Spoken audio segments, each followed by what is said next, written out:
Hello everyone, कैसे हैं आप सब।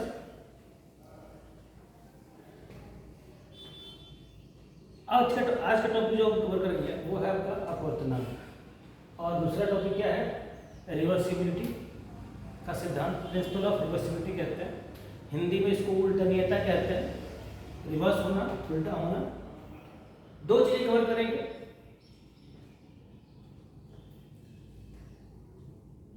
इंसान को सफल होने के लिए क्या क्या चाहिए। जिसके अंदर पेशेंस है वही सक्सेसफुल होगा, ये बात सबको मालूम है। पेशेंस चाहिए। किसी शायर ने कहा था कि गम की अंधेरी रात में दिल को नहीं बेकरार कर, सुबह जरूर आएगी, सुबह का इंतजार कर। और सुबह कैसे आती है? पेशेंस से, वर्क से, ठीक है, गोल पे अपना 100% फोकस करने से। ठीक है, डिस्कस करते हैं अपवर्तनांक के बारे में। अपवर्तनांक क्या है? ठीक है, अपवर्तनांक जनरली हम दो तरह से करते हैं। जब निर्वात के सापेक्ष, निर्वात के तुलना में, निर्वात और वायु दोनों का अपवर्तनांक लगभग एक होता है। निर्वात का तो एक होता ही है, वायु का 1.00 समथिंग होता है, तो लगभग हम इसको एक कहते हैं। तो अगर हम एक मीडियम विरल माध्यम वायु रखें या निर्वात रखें और दूसरा माध्यम कोई कुछ भी रखें, तो उसको कहते हैं हम लोग, उस अपवर्तनांक को कहते हैं हम लोग एब्सोल्यूट रिफ्रैक्टिव इंडेक्स, यानी कि निरपेक्ष अपवर्तनांक। तो पहला हम जानेंगे निरपेक्ष अपवर्तनांक। अपवर्तनांक जिसको इंग्लिश में कहेंगे हम लोग एब्सोल्यूट रिफ्रैक्टिव इंडेक्स, RRI। तो ये क्या है? इसको कहेंगे mu. Refractive index generally mu से सूचित किया जाता है। म्यू भी है और एन भी है। एनसीईआरटी की बुक में एन से सूचित किया जाएगा। ठीक है, सापेक्ष और निरपेक्ष के बारे में समझने से पहले थोड़ी सी जानकारी और देता हूं आपको कि कोई पूछे अपवर्तनांक क्या है, तो किसी माध्यम का अपवर्तनांक यह बताता है कि उस माध्यम में प्रकाश का जो चाल है वायु की चाल में या निर्वात के चाल के अपेक्षा कितना गुना बड़ा है या छोटा है, कितना गुना ज्यादा है या अधिक है। ठीक है, यानी कि जितना निर्वात में चाल है और जितना किसी माध्यम में, उसका अनुपात जो होता है वो बताता है अपवर्तनांक। तो क्या है म्यू इक्वल टू निर्वात या कह सकते हैं वायु में प्रकाश की चाल अपॉन माध्यम में, दिए गए माध्यम में प्रकाश की चाल। तो ये आपका हो गया अपवर्तनांक। और कौन सा? निरपेक्ष अपवर्तनांक। Mu equal to C upon V. C क्या होता है? सी जनरली हम लोग शो करते हैं किसके लिए? निर्वात या वायु की चाल के लिए। और v कितना होता है? किसी माध्यम में ग्लास में अलग होगा, वाटर में अलग होगा, अलग अलग मीडियम में, डायमंड में अलग होगा। c की जो वैल्यू होती है वो होती है 3 × 10⁸ मीटर पर सेकेंड। अगर जनरल कहा जाए तो 3 लाख किलोमीटर पर सेकेंड कॉमन लैंग्वेज में कहा जा सकता है। अब दूसरा है निरपेक्ष के बाद सापेक्ष अपवर्तनांक। क्या है? सापेक्ष अपवर्तनांक। इसको कहते हैं, सापेक्ष को कहेंगे रिलेटिव रिफ्रैक्टिव इंडेक्स। ठीक है, तो जब हम तुलना करते हैं, जैसे मान लीजिए माध्यम 1 हो गया, ये है माध्यम 1 और ये है माध्यम 2, तो दो का निकालना हो एक के रिस्पेक्ट में, लिखेंगे इसको हम 1 म्यू 2। ऐसे म्यू का सिंबल ये है कि एक लाइन बड़ी है, छोटी है। 1 म्यू 2 इक्वल टू माध्यम 1 में प्रकाश की चाल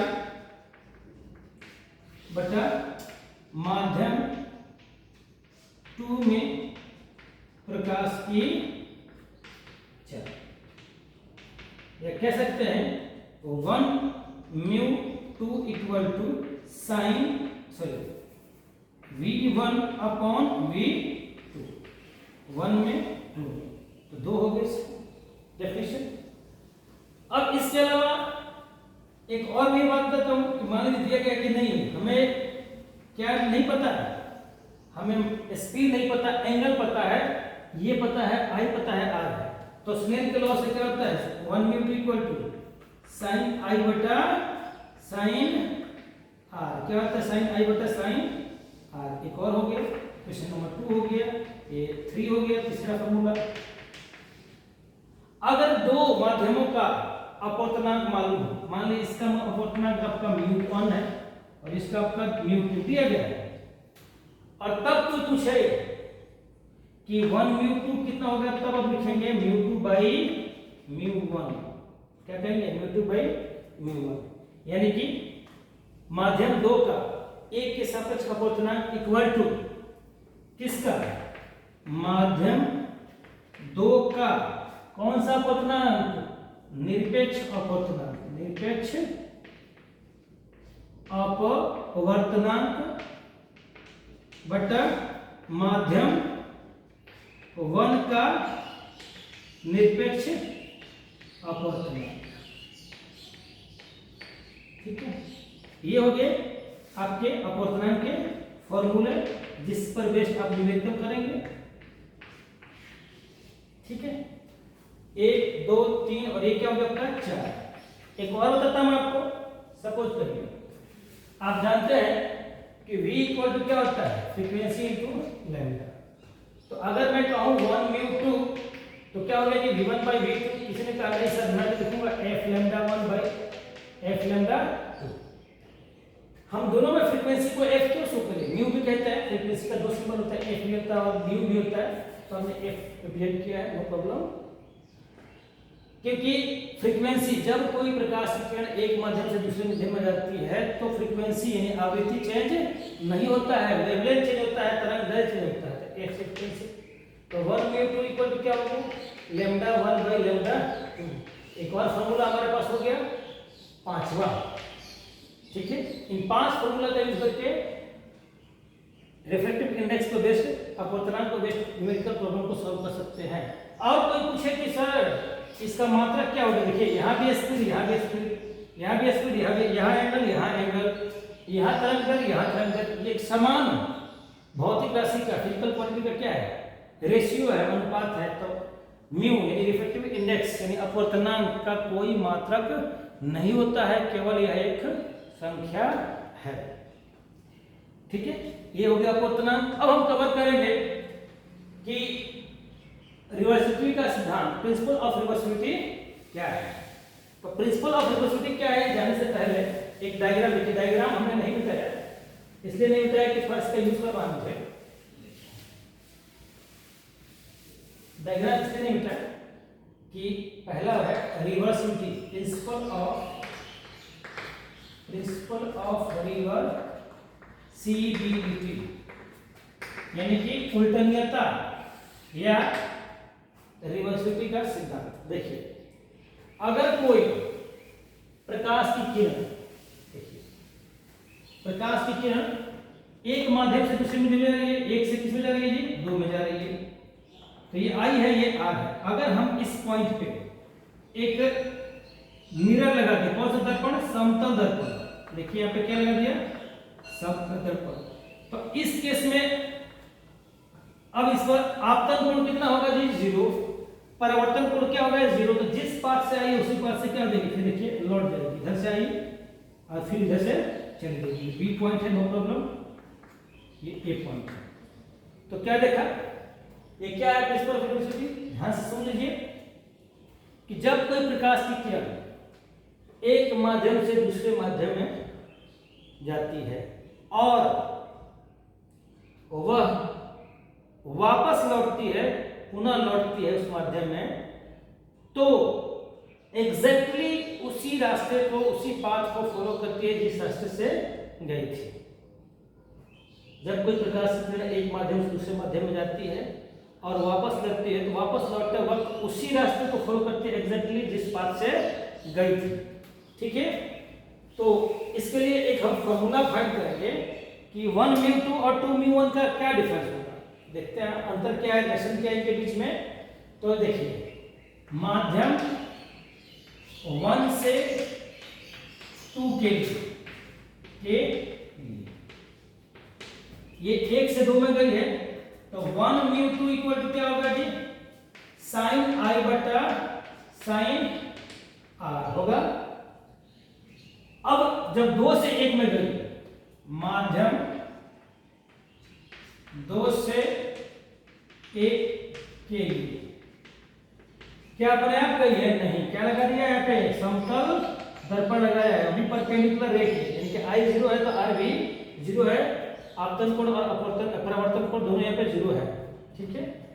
तब साइन 2 म्यू 1 क्यों कहा भाई, 2 से 1 में जा रही है, तो अब आपतन कोण कितना हो गया आर और अपवर्तन कोण कितना हो गया आई, उल्टा केस में। तो क्या लिखेंगे, साइन आर बटा साइन आई, यानी कि ये 2 हो गया 1 हो गया, और 1 और 2 को मल्टीप्लाई करेंगे, 1 मल्टीप्लाई 2 से, बोलिए 1 mu 2 into 2 mu 1 equal to sine I बटा साइन आर गुना साइन आर बटा साइन आई, ठीक है।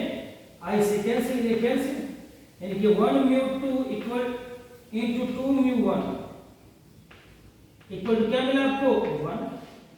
कह सकते हैं 1 mu 2 equal to 1 upon 2 mu 1, या 2 mu 1 equal to 1 upon 1 mu 2, यानी क्या है, एक दूसरे के व्युत्क्रम है, रेसिप्रोकल है, उल्टा है। एक एग्जांपल तो सुनाता हूं आपको, जैसे a म्यू g, यानी कि एयर के रिस्पेक्ट में, हवा के रिस्पेक्ट में ग्लास यानी कांच का होता है 3/2, और कोई पूछे सब g म्यू a कितना होगा, तो इसका उल्टा 2 बाई क्या हो जाएगा 3, 2/3। क्लियर, इस तरह से इसको समझेंगे। तो ये हो गया प्रिंसिपल ऑफ वेलोसिटी।